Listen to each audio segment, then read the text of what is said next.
Huh? All right. Hi, I'm Hynek. I have only 10 years of Python experience, so I'm kind of a newbie here on the stage. And my background is like quite the opposite of what Mike just talked about, so I disagree with a lot. So I'm an industry programmer basically, so I'm the one who wants all the features that make his life miserable, so to speak. So walrus operator and f-strings are the best. So I also maintain way too many open source projects.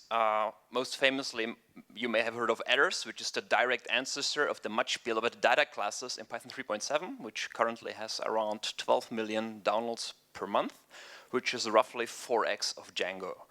So, and I also, for the few remaining fans, I have a few stickers left, so talk to me if you want some. And the rest of it, there's a lot of stuff that keeps a lot of companies running, so this is kind of anxiety-inducing, and despite this body of work, I'm not saying that I'm a good maintainer. I'm also not saying that I'm a happy maintainer. Occasionally, I'm actually very unhappy, and all those projects do not spark any joy at all, and sometimes I'm pretty bad at it, because I just don't have the time, because I have crunch at work, because I'm traveling, because I have preparations to do before conferences. Like the weeks and months leading up to the first conference of a year are basically a dead zone for me when it comes to maintenance of my project. And sometimes I have time, but I don't have energy to deal with bugs, pull requests, and support. But I'm not here to talk about how shitty it is to maintain open source software, because I think there's enough content on that topic out there. And instead, I want to give you tools and approaches how to feel less shitty about this, doing this, and be less stressed while still shipping a high quality package out there. And to do that, I want to help you to remove friction. And when I talk about friction, I talk mostly as the friction to your contributors. And as a maintainer, your job is actually not writing code. Like, you still do it, but it's not your main job as a maintainer. As a maintainer, you're mainly a leader. You become the product manager. This is your only specific task. You decide what goes into your project, what stays out, what is the scope. You uphold the quality of your project, because you don't want to ship buggy software. This is the best way to burn out through bug tracker, and I've seen some, I'm going to say, nasty hostilities happen on issue trackers because people are just so burned out by the constant influx of negativity. And speaking of that, you also get to set the tone of your project, and I think this is the biggest upside, because you get to kick out toxic people before it's too late. In practice, as said before, you are still totally going to write code, especially in the beginning. But your project, your goal is that you set up your project in a way that anybody can write code for you, even you. And once your project matures, the development velocity will go down. This is just natural. Like, mature projects have less code churn. It's a good thing. But that also means that you're not going to hack on your code every single day or every week or every month. So once you come back, you will be very grateful for everything that you put into place that helps you to hit the road running while contributing to your own project. And any friction for contributors in that sense also falls back on you, because work does not get done. I mean, how many of you ever run into something that you wanted to fix, you could fix it, but you got discouraged by the process or the lack of a process? Yes. A lot of hands. And all these hands stand for work that has not been done. Or actually for work that has been done, but by the maintainer, who, as we said before, this should not be their main task. They should be leading.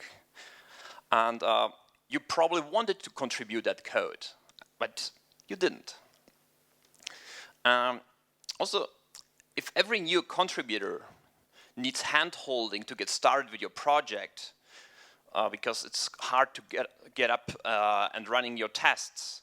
This is a menial task. Support labor is labor. Emotional labor is labor. And this kind of labor actually can burn you out faster than writing code all night, at least in my experience. So when a willing contributor arrives, you want them to be we want it to be for them as easy as possible to get started. So you have an early sense of success. Because motivation tends to evaporate really fast unless you are already invested in a project in some way or not. And otherwise it's just, oh god, this is just too hard, I'm gonna stop here. I'm gonna monkey patch that class in my own code. And you want to give them a clear path from start to finish so they know what they have to do for a change to land.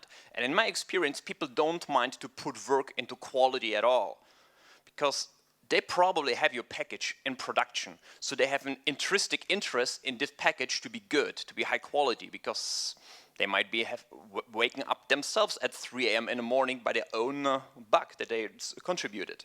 So this is usually not the problem. The problem is that people don't know what to do.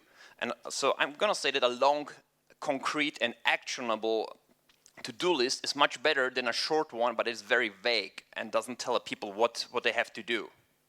And finally, what I find most important are short feedback loops, which in this context mean the time between trying something out and seeing the result of that change. This is, I'm gonna say, like the #1 factor in development ergonomics, because it encourages experimentation. And the lack of that is usually for me the #1 reason to abandon work on anything. So in the following, I'm gonna show you how I try to remove friction from projects, like from contributing to projects, by taking you through the life cycle of a contribution. And it's a play in 3 acts featuring you, who wants to contribute to a project of mine, and me, who wants to get it into my project, get it out to the people with as little work as possible, and ideally, I want you to bind you to my project so you provide me with more of your free labor. So sadly, the program committee refused me an all-day Hynek slot, so I'm gonna just have 45 minutes instead, but since the schedule is down the drain already, I feel a lot less pressured right now. So anyway, the reason why I'm bringing it up is I will mostly present concepts and tell you how to think about things. And if you're interested in the concrete implementations of those concepts, like I'm not making those up, I'm actually practicing them, there's gonna be a link to a page at the end that will link you to concrete examples on how to implement those concepts in practice. And I'm gonna say, like, the concrete tools are less important. There are probably other tools you can use, but the mindset is the one I'm trying to implore on you. So we're gonna start with your part. And this act is entirely about you. If I have to intervene, I have failed you because you encounter friction, and I have failed myself because I'd rather play Red Dead Redemption 2 instead of helping you how to run my tests. So, where do you start? First, you need the source code. And sometimes I find it surprisingly hard to find. So I'm already using a project, and then I have to Google for the GitHub repo. So what I do is that all my projects have this section in their GitHub README, on PyPI, and in their documentation. And as you can see, it cross-references all 3 locations. So once you find the project in one place, you know all the other places too where to find it. Also, this is the important part. It is an encouragement, because many people still think open source contribution is something for the enlightened. It's not. And a link to a contribution guide that explains how to contribute. And this guide, at least on GitHub, is actually a well-known file. It's called CONTRIBUTING.rst or MD, and it gets linked prominently whenever someone opens a pull request. Now this file should, again, encourage to follow through. Still, many people are shy. And describe the development process, because not everybody is, especially people coming from scientific backgrounds, they don't know that much about how development process works, how pull requests work, how, this whole workflow thing. Just explain your workflow. And explain your expectations, the code standards, like how your code is supposed to look, the coverage you expect, it should be 100%, the behavior you expect from people. And there you can reference another well-known file called the Code of Conduct. Again, RST.md, doesn't matter. You can choose yourself. So, and finally, and probably most importantly, I explain how to set up a local development environment for this quick feedback loop that I've been harping about. And it really should be really easy. So first of all, I still use setup tools. I know there are alternatives. I know people have very strong opinions about setup tools and those alternatives, but none of the alternatives still cover all my needs. So for all its faults, setup tools is not that bad if you know how to use it, and so I'm still there. It's the most flexible by now, still. So first step is create a virtual env, however you do it. You don't want to screw up your global installation. And then install a package as editable. So this means that whenever you change your source code, the installed package changes along with it. So this helps you to catch some packaging problems instead of just accidentally importing it from your path. Then I use an extra dependency called dev. So who is familiar with this syntax with the square brackets? Okay, not enough people, let's explain it. So these are called optional dependencies, and you can also use them in, for example, a requirements.txt. You can have more of them, separated by the comma. And what you do is here that in setuptools.setup, you pass a dictionary which maps names, like in this case dev, to a list of dependencies. So it's like additional dependencies that the user can, but does not have to pull in while installing a package. And since setup.py is Python code, you can build this dictionary incrementally. So I have an extra dependency called tests, which is just the dependencies to run tests. I have one called docs, which is just building documentation. And dev is just those two added together. There's no duplication of information there whatsoever. Now, once this is installed, I can run tests, I can build docs. Done. Unless you have any type of C extensions, this is really all it should take for people to get started, to run tests, to get their feedback loops. But there's two more problems. First, you have to remember how to run your tests. And although I personally believe that it should always be PyTest, because tests are code, it probably should be more test code than your actual code in Python.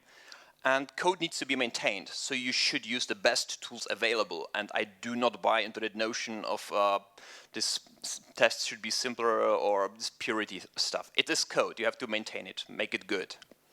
But still, I don't want you to remember my preferences or anybody else's. This problem is sometimes solved using makefiles, which is especially popular with people who come from corporate environments that have much more homogeneous environments they can rely on. But it's not great for the reason alone it's problematic on Windows, which, as we've already heard, the vast majority of Python developers is on Windows. And it's probably going to get even more because they just added it to the Windows Store, and it's probably at this point one of the simplest ways to get started with Python. But the bigger problem is that we are now testing only one Python version, the one that you created your virtual env with. So you probably want to support more than one. So you could start building multiple virtual environments and by hand. But fortunately, there's a tool that solves both of these problems. And of course, it's called talks. Oversimplified, it allows you to declare virtual environments, optionally build your package, install it into the virtual environment, which already helps catching packaging problems again, and run commands from those virtual environments. So I think many have seen it before, but I'm going to give you a very simple example so we're on one page. You need a tox.ini in your project directory. You define your environment. In this case, is Python 2, Python 3.7, and the 2 PyPys, which means these are 4 virtual envs. Then you set global settings. In this case, we install the local package with the extra tests I've been talking before, and we run PyTest. Now, if you add this squirrely braces thing at the end, it even allows you to pass arguments to this PyTest call. So when you call this line, tox-e py27-x, it means that it will run PyTest in Python 2.7 with the argument -x, which means stop after the first error. So this is pretty cool. This means you only need to install tox and the Python interpreters you want to support, and you can run all your tests against all the versions that you want to support.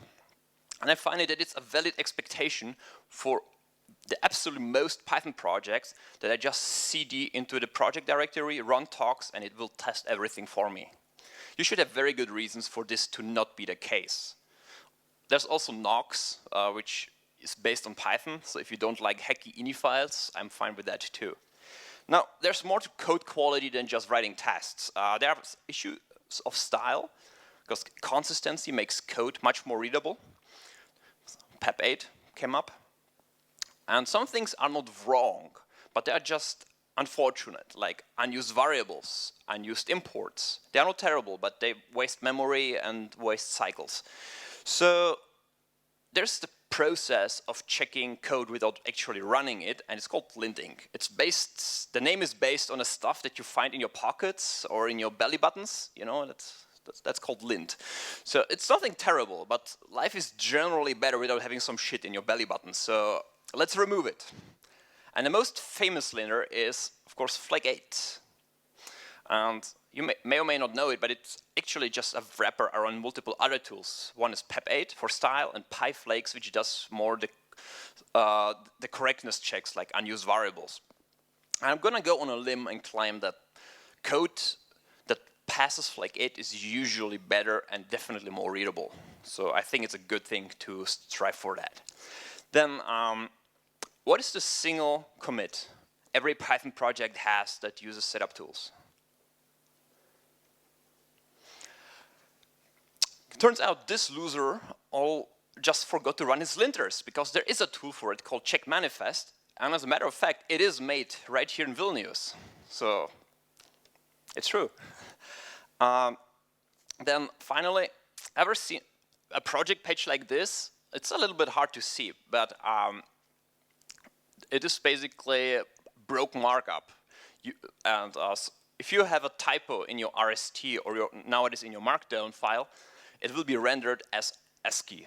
So it does not look good. There was a time where I've seen a lot of pages like this. And again, there is a linter for that. You can use Twine, which is used for uploading packages. You can also check it for your long description to avoid these kind of problems. Now, linting and checking is great, but what is even better? To make that computer you paid so much money for to not just yell at you that something is wrong, but to fix it for you. And this is where automatic formatters come into play, and they are actually a game changer, at least in my experience. Like, nothing changed my development experience as much as those. Because once you embrace them, then you and your contributors can finally just focus on the problem you're solving, and not when to hit your enter key or what kind of quotes to use.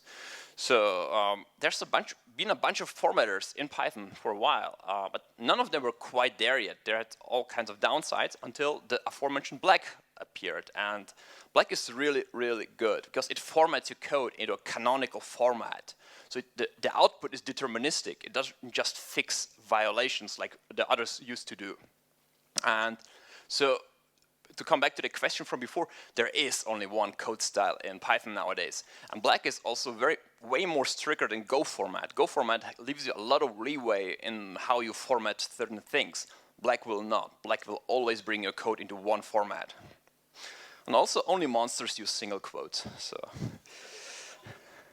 he's gone, right? Yeah. You can talk shit all day. So another thing, isort. It will sort your imports into beautiful sorted blocks separated by types. How much time I have spent and wasted on sorting my imports because I'm I think the correct word is anal retentive, because I want my code to look good, and I want my imports to talk to me. So I spend a lot of time. I don't have to anymore. There is this tool. And together with Black, that's like 90% of code formatting is just automated. You don't have to think about it whatsoever. So stuff you had to think about is gone, and it cannot come up in a code review, so you don't have to pester anyone about it. But now, how do we make sure that the user runs all those linters, checkers, and formatters? Some of them, like check manifest, imply packaging, so you will have to put them into talks as one of the environments. But for everything else, there's nowadays a better way, and it's called pre-commit.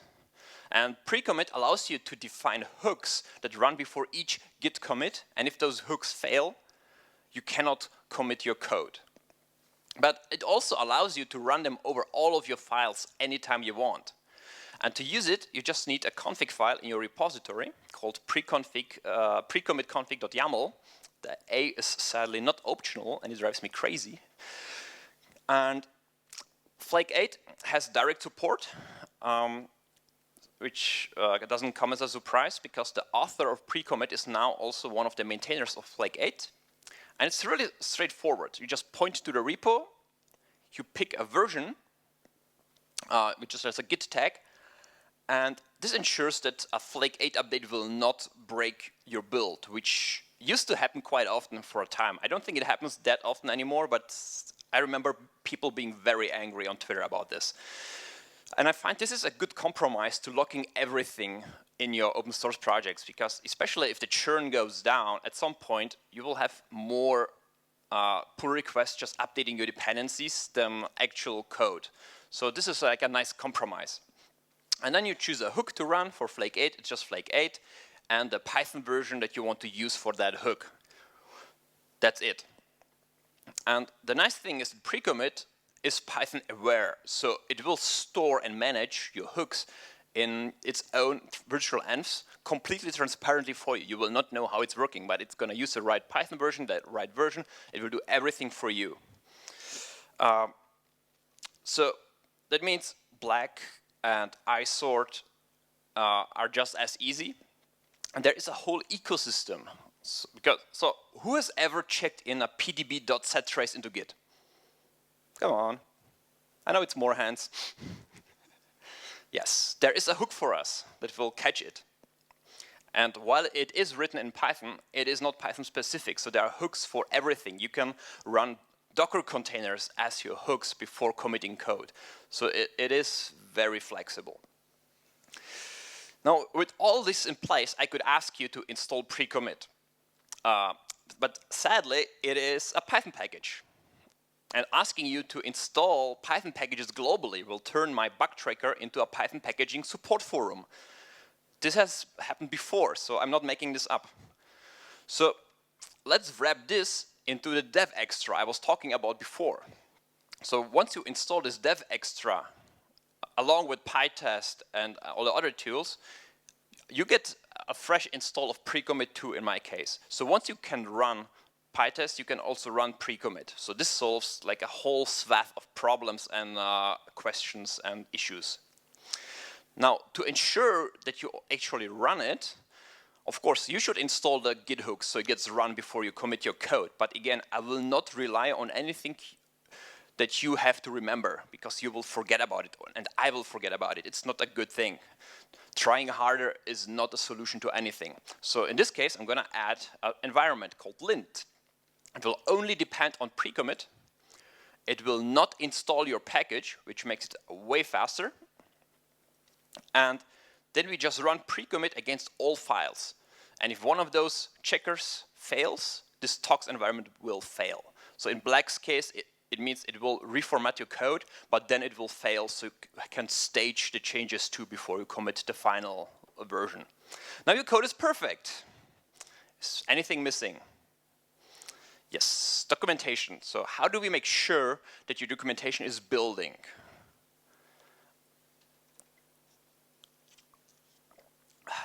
Dramatic sip of water.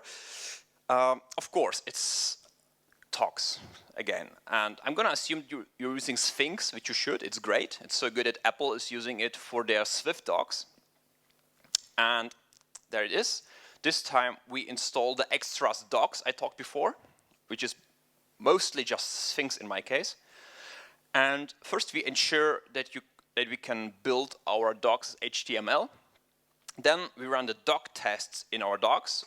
And I think all your examples in doc tests, all your examples should be doc tests. Because then you know that all your examples are actually correct, because they are verified when they are built. And I'm going to tell you that lying documentation is worse than no documentation. Because not only does it not provide the information someone is looking for, it also confuses the person seeking help. And they will probably question themselves and try to debug their installation. But you just forgot a comma or something. So try to make all your examples doc tests. You will save a lot of time and a lot of tears. Consequently, my README also, if your README has code examples, run them too, make them a doc test. Now, by running talks by typing 3 characters, you make sure that you run, that the tests pass, that the linters pass, that the code and imports are beautiful, that the docs build, and that you have working examples. Just by typing 3 characters. That's all I expect from my contributors to remember. 3 characters. So, and everything you did happened on your local machine. I may not even know that you exist at this point, yet you may have the perfect patch for me. That means also you can work anywhere. And I travel a lot. For those interested, my flight here was very uneventful. Thank you for asking. And sometimes I log for conference Wi-Fis. I mean, the conference Wi-Fi is really good, but especially in America, the Wi-Fis are barely usable. Everybody who tried to use GitHub in rural Africa will understand what I mean by this. Like, the current internet is broken for most of the world, and nobody of those responsible cares, because they all live in San Francisco on their Google Fiber. Anyhow, this is not just about like my laziness, the consequences of colonialism, but it's also about my insecurity. I don't like to publish unfinished work. I am just very self-conscious about that. So I don't want to force you to publish unfinished work, because you may be also shy about it, and then maybe you don't do it because you just feel bad about it. So I try to give you the tools that the initial work you present has as a high quality as possible, and that I have to criticize as little on your work as possible. So now you're done. Let's open a pull request. And now if you look on your watch, we've spent most of the time in Act 1. And I told you I want to get involved as late as possible, so this is all going by plan. Now, so far we've automated as much as possible, but certain things just cannot be automated. So enter another well-known file, and this is called the pull request template. This one has to be an MD, like a markdown file, because this one gets inserted into your pull requests, and it allows you to add checklists, which everyone will see once they open a pull request. Now, I love checklists. Checklists are amazing because they're the reason why airplanes don't crash every day, or why doctors wash their hands before cutting you open. They're like programs for humans. They're the second best thing to automating. Now, rendered, they might look like something like this, and you can use it to remind people to add documentation for their new features, which they always forget, changelog entries for their changes, which they also always forget. And now, me or a co-maintainer will use the same list to verify that you, the contributor, have done everything mentioned before. Because I don't carry all these things in my head around. Like, I can barely remember what I had for lunch yesterday. So this is for both of us, again. And so while reviewing, I will refer to this list. But then, to run your test, I don't want to clone your fork, your patch on my computer, like in the 90s, basically. I want to run the tests and checks somewhere else. I also want to encourage contributions through the web interface, because it means even less friction, and it's perfect for typos. If you read my documentation and there's a typo, you can just click edit and submit a pull request right there. So I need a way to run the tests on the internet, which is called continuous integration, or CI. In the dark ages of open source, only the most prestigious open source projects had their own CIs, because the best case scenario was that someone donated a server to you that you had to run yourself. And I don't know if anybody of you is in open source to be a system operator, but I'm not. So that means that very few projects actually had CI back then. But then came Travis. Travis has its ups and downs over the years, but it arguably democratized the continuous integration landscape. Like, adding it to your project is so simple. You basically just copy-pasted a bunch of YAML, and you reuse the Tox environments to make sure that CI runs the exact same code, like locally. All was good. These were the good old times of 2018. However, then came Idera. And I'm not going to comment on them specifically, because I don't want to get sued. But you should do your own research on this company, and especially check out what they did to companies that they acquired before Travis. But here's the fact. Shortly after taking over Travis, they laid off a big part of their workforce. So if there is a thing like red flags, it's right there. So that made what was supposed to be just one slide telling you, hey, use Travis, a very complicated research project. And unfortunately, every option other than Travis is much more complex or lacking in some other way. But the problem is I consider Travis a time bomb at this point. So I'm sure that the free offer that they are offering still is running on borrowed time. So everybody should make plans what to do once they will make it even worse than it is right now or completely remove it. Which is sad because I cannot understate how influential Travis was. But it is what it is. I guess it is good in a way that it is an end of the monoculture. Because so far there was Travis and there was everything else. And maybe you used AppWare to test Windows, but that's it. Everything else was Travis. So right now, Azure Pipelines is the biggest contender. I have moved my main projects there. It's incredible how fast they are. So to give you an idea, the address test suite, or like the struct test suite went from 24 minutes to 2 minutes 40 seconds. So it is quite a big difference, and maybe it's good that we are forced to do that. On the other hand, it may be that Microsoft will just cut the free offering at some point, because right now you get 10 parallel builds, which is unheard of for a free plan. Anyhow, I'm writing currently a blog post on how to move from Travis to Azure Pipelines, so expect it in the next 1 or 2 weeks. And GitHub is also working on a CI, ironically. It's called GitHub Actions, but it has been in private beta for months, and I have been waiting for months to get into this beta, so I have no idea when it's going to get ready. If it's going to get ready now that GitHub has been bought by Microsoft, nobody knows. But GitHub already does provide a bunch of automation. One of them are GitHub checks, which are basically third-party services that allow you to get a red X next to a pull request. The most common ones, of course, are CI integration or failures of insufficient coverage.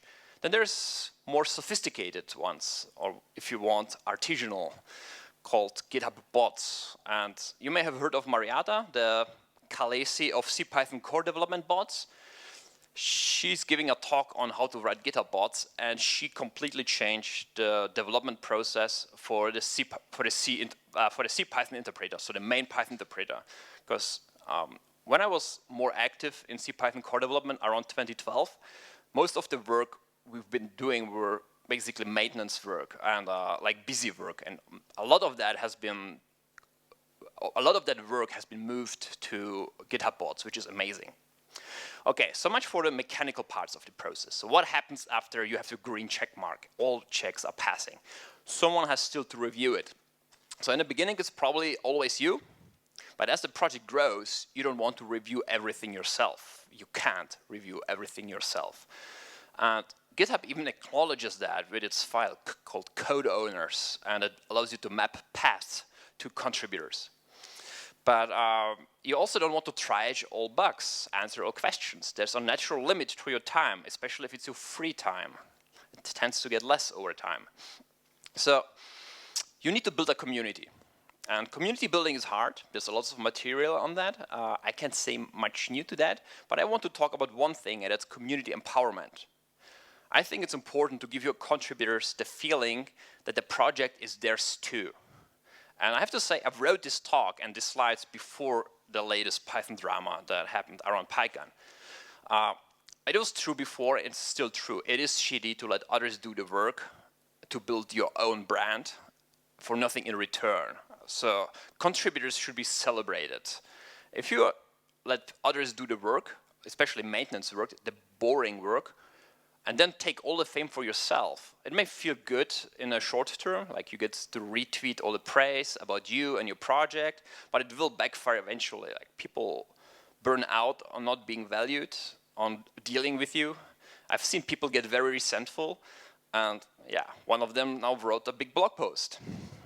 So my consequence from that is that once adders grew beyond a certain size, and a lot of code was coming from outside contributors, like everything around typing. I still don't understand the typing code. I have 3 contributors who, fortunately for me, still review all related pull requests. I felt bad for making it look like it's my work, like my name was still in the GitHub URL. There's also practical reasons, because there's a bunch of functionality that is missing from personal projects versus organizational projects that I really came to appreciate. So I moved others into a GitHub organization, and anyone who has ever contributed can have full access. Now it's our project. There's also a less obvious upside of this, because if it's less obvious that this project is you, people are less likely to add you on Twitter telling you that your free labor is ruining their lives. So that's kind of nice too. Now, how do you decide who you're going to let in, whom you give write access? And I'm going to tell you something that I learned from my friend Corey Benfield, who we tragically lost to a fruit company, and the PyPy project does the same. If someone wants commit rights to your project, just give it to them. There is nothing people can do in Git that can't be reversed. You just have to protect your master branch and just force everyone to go through pull requests, including you. And if the process is clear, people will adhere to it. And if not, you just revert their changes. That sounds funky, now better. You just revert whatever they did, take the rights from them, and the problem is solved. But it has never happened to me, it has never happened to Corey, it has never happened to PyPy. People tend to respect code. People tend to respect code more than people. So it's much more likely that you have to kick off people, off mailing lists than take their write access away. Now finally, providing support can also be quite stressful, especially in synchronous channels like IRC or, God forbid, Slack. So I started moving support for my more popular projects to Stack Overflow. And this has multiple advantages. First is asynchronous. So people from San Francisco can ask, and I answer whenever I'm awake in Berlin if someone else doesn't answer before me. It is searchable, so the answer doesn't just vanish into the ether or in some weird archive. So I don't have to answer the same question multiple times. This is now the problem of Stack Overflow's moderators. And if I have to answer at the end, I at least get some internet brownie points out of it in a form of Stack Overflow reputation. Then I still don't want to hang around on a page all day. That would be barely better than hang out in chat. So what I do is that I set up tags for my projects, and then I follow them on RSS. Yes, RSS. You may have heard of it from grandma talking about it very fondly. It's like Instagram, just without stories and not just photos. And you can choose your own client. It's awesome. So the only downside is you need someone with enough reputation to create your tag. I'm not that someone. I don't have enough reputation, but there are people in the Python community that can help you out with that. But back to the pull request. Let's assume I reviewed it. While doing so, I did not have to pester you about the line length, about the import order, about the type of quotes, about trailing commas, about failing tests, about broken documentation. Robots got to be the assholes. And studies have shown that people take pestering from a robot much less personal than from another person. So who doesn't like an asshole robot? So now, let's merge it. Now, as a maintainer, I really think it's important to say thank you. It sounds trivial, but I contribute to a lot of other projects too, and I've been doing this for many years, and yet still, to this day, when I contribute some code and it just gets merged without any word of anything, it just feels shitty. So just say thank you. You probably are grateful for the patch, so just tell people. They cannot feel it. So, for everyone to use your contribution that I've just merged and thank you for, we have to push it out. It's time for the final act, the release. And what I hope you realize is that if you followed Act 1 and 2, you can release it anytime you want. Because your pull request-based workflow, along with a CI, ensured that the master branch was always green, always working. This is not only convenient, this can be essential if you have an emergency, like a nasty bug or a security problem. So, a project that is ready to be released anytime, but is not because the release process is a drag, so you procrastinate on it, is worthless. And it leads to the bug reports most people have already gotten who maintain any kind of software. It's like, oh my god, the last release is so long ago, is this even maintained? You don't want that. So you want to fully automate. And if you look at it, like releasing a package to PyPI, it's just about replacing a bunch of strings, running a bunch of commands, and double-checking a bunch of outputs. You just have to choose where to automate. So some people like to use the CI to do the releases, which I can understand why it's popular. Hypothesis, very nice testing projects, take this to 11. So whenever a pull request is merged, they automatically release a new version to PyPI. So they have a really high release version number right now. I personally prefer local automation to have more control and to be able to centralize my tools for all my projects. So I will not be talking about CI at all, but there's plenty of material about that if you're interested. So centralizing tools, that's quite important for me because as you've seen, I'm maintaining quite a bit of projects, and projects actually do tend to multiply once you embrace the glamorous open source lifestyle. So I want to avoid duplication of code and duplication of knowledge. So what I do is that I rely on conventions. Conventions that I can enforce because I'm in control of my project. And because I can rely on conventions, I only need one release script to push out all my projects that I need. So let's talk about conventions. So all of my projects have this block. And this block is mostly about Python conventions, but this one is mine. Like when in development, my packages have the next version with a dev0 suffix attached to it. And to make clear that it's not the last version anymore, but it's also not the next version yet. So when I release, I just have to strip the suffix and the code is ready. Yeah, we are running over time, huh? It's not my fault. I was here on time.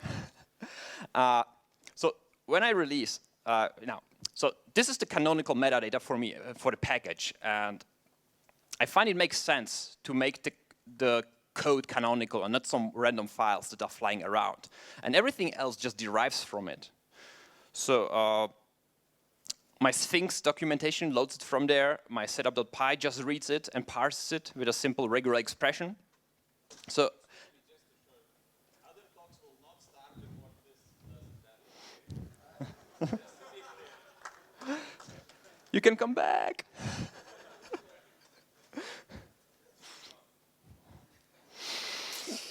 Yes. Oh. Okay, gonna go back to slide one. I lost my thread. Now, he didn't say a time, right? So, all right. Let me tell about my life. No, I'm gonna be really quick once I find my thread again. All right. So I can do all this magic of parsing files because I use setup tools. That is one of the reasons. When you use something like Flit or Poetry, you will have to build those kind of tools yourself to avoid duplication. Like Flit will use Dunder version, which is already pretty cool. But the Poetry issue tracker, notably not Sebastian, the maintainer himself, told me to just ship my pyproject.toml, which is their metadata file, and parse it at runtime. And I don't think it's great to parse files in your Dunder init on every import, because if you're going to waste computing power like this, you better get a Bitcoin out of it. So I really hope that better methods will emerge, but Poetry doesn't seem to move a lot at the moment, so you'll see. Now, what else changes with the release? The changelog, because you want to add today's date. Please add the release date to your changelog. Changelog without dates are really maddening because you have no concept of time, and it takes a lot of the value from a changelog.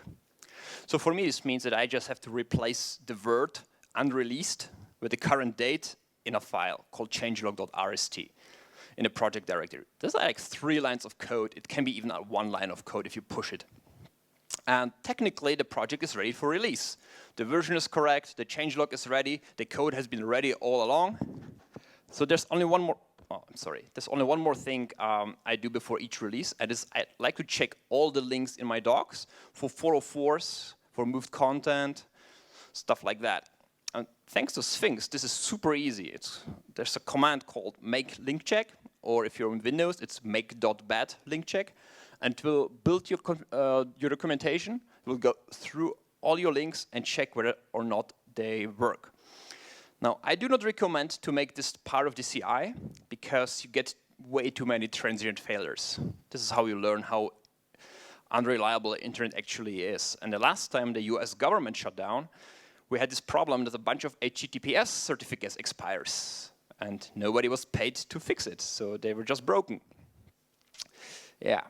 So before each release is fine, though, and just make sure that you're not shipping outdated links. Now we are ready to ship, and shipping a ready package is just a bunch of very simple steps. And I wrote a blog post about that. If you feel unsure about it, it's really simple. You just commit the changes you just made. You just git tag your version. You build the package and you push it to PyPI using the twine tool. That's all you have to do. And congratulations, your contribution is on PyPI. I didn't have to do that much because everything I mentioned here and much more is fully automated. Like I don't move a finger. And everyone in this room and everyone who left the room because they thought the talks are starting can automate what I've said here. It is really simple. And the problem is probably that it looks too trivial for people to want to automate these kind of things. But automating even the trivial stuff will save you so much time and frustration and complaints about lack of releases that it is worth it, like after a year by the latest. So I'm afraid this is good I do. There's so much more I would like to talk to you about, like how to handle coverage locally and in CI, how to manage change logs with tools like ToneCryer, which is really nice if you could get a lot of merge conflicts on your changelog file. I had to kill like 20 slides just about documentation and how to avoid duplication there and my eternal love for read the docs. I had an entire rant about 79 characters being the only true line length. I had an essay on how to prevent packaging mishaps like empty source distributions on PyPI, newsflash, use an src directory. And I had a whole TED talk about semantic versioning and how it's well-intentioned, but ultimately fundamentally flawed and should never be used. But the schedule, well, there is no schedule anymore, but yeah. It would be a cruel mistress. But I hope everyone who's left could take something from this whirlwind. And of course, everything I said here, and this is kind of gonna miss the plot twist. Everything I said is relevant if the project is your job. You want to automate as much as possible, especially things you do not do every day. You want to have standardized build and release scripts. You want to document the processes for your coworkers and for yourself in a month. And you want to invest into short feedback loops because that will make you much happier developing and will increase your development velocity. So that's all I have for you today. Check out the talk page. It's really a lot of material this time. I promise it's worth it. Follow me on Twitter if you want to know how it is to fly with a curse. Get your domains from Wiremedia. If you speak German, have an excellent PyCon LT, and feel free to chat me up. Also, I think tomorrow are EU elections in Lithuania. Please go and vote.